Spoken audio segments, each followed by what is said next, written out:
প্রিয় সাংবাদিক ভাই ও বোনেরা, এর আগেও আমরা দেখেছি উক্ত রাজনৈতিক দলটি বাড়ি বাড়ি গিয়ে এনআইডি ও বিকাশ নম্বর সংগ্রহ করেছে।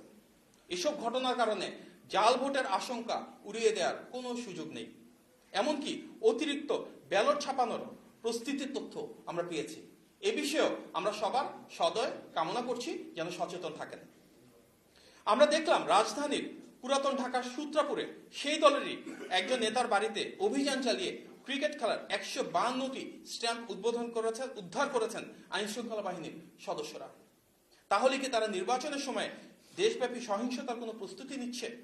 এমনই যদি হয় তবে এই বিষয়ে নজরদারি বাড়ানোর প্রয়োজন আছে বলে আমরা মনে করছি। আরেকটি গুরুতর বিষয়ে আপনাদের দৃষ্টি আকর্ষণ করছি, যেটি ইতিমধ্যে আপনারা নিশ্চয়ই জানেন, যে আসন্ন নির্বাচনে পর্যবেক্ষক নিয়োগে নানাবিধ অসঙ্গতি রয়েছে। উদাহরণস্বরূপ, peoples association for social advancement অর্থাৎ পাশা নামের একটি নাম সর্বস্ব প্রতিষ্ঠান নির্বাচনে সর্বাধিক পর্যবেক্ষক নিয়োগের অনুমোদন পেয়েছে। মোট 55,454 জন দেশি পর্যবেক্ষকের মধ্যে কেবলমাত্র পাশারই রয়েছে 10,559 জন। যদিও বাস্তবে হবিগঞ্জের একটি গ্রামের বাসার একটি কক্ষই এই সংস্থার তথাকথিত কার্যালয় এবং লোকবল বলতে মূলত একজনই, যা ইতিমধ্যে গণমাধ্যমে প্রকাশ পেয়েছে। ইতিপূর্বে আমরা নির্বাচন কমিশনে অবহিত করেছি যে পর্যবেক্ষকের নামে বেশ কিছু প্রতিষ্ঠানের একটি বিশেষ রাজনৈতিক দলের সাথে সংশ্লিষ্টতার বিভিন্ন অভিযোগ আসছে। আমরা মনে করি এসব বিষয়ে একটি সুষ্ঠু নির্বাচন অনুষ্ঠানের পথে অন্তরায়। অতএব একটি অবাধ, সুষ্ঠু ও নিরপেক্ষ নির্বাচন আয়োজনের জন্য যে লেভেল প্লেইং ফিল্ড প্রয়োজন সেটি নিশ্চিত করতে প্রয়োজনীয় ব্যবস্থা গ্রহণের জন্য আমরা নির্বাচন কমিশন ও অন্তর্বর্তী সরকারের প্রতি আবারও আহ্বান জানাচ্ছি। আজকের এই সংবাদ সম্মেলনে উপস্থিত হয়ে আমাদের বক্তব্য ধৈর্য ধরে শোনার জন্য আপনাদের সবাইকে আন্তরিক ধন্যবাদ। আসসালামু আলাইকুম। একটা প্রশ্ন ছিল, সেটা হচ্ছে আপনি বললেন অতিরিক্ত ব্যালট ছাপানোর বিষয়টা নজরে আসছে।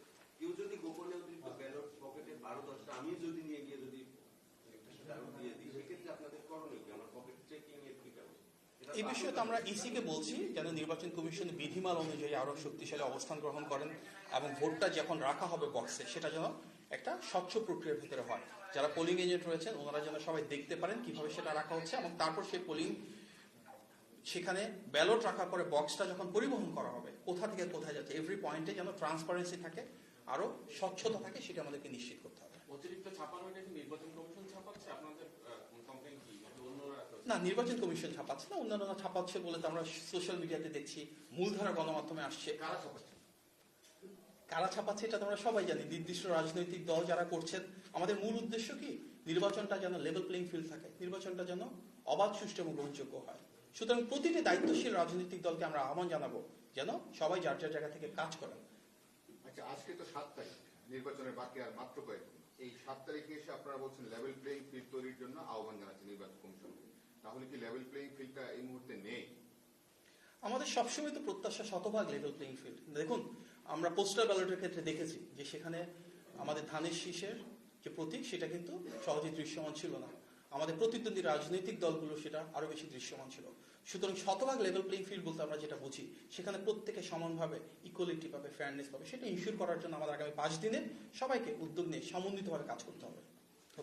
অন্যরা তো বলছে যে লেভেল প্লেইং ফিল্ড তারা পাচ্ছে না, মানে বিএনপি বেশি ফেভার পাচ্ছে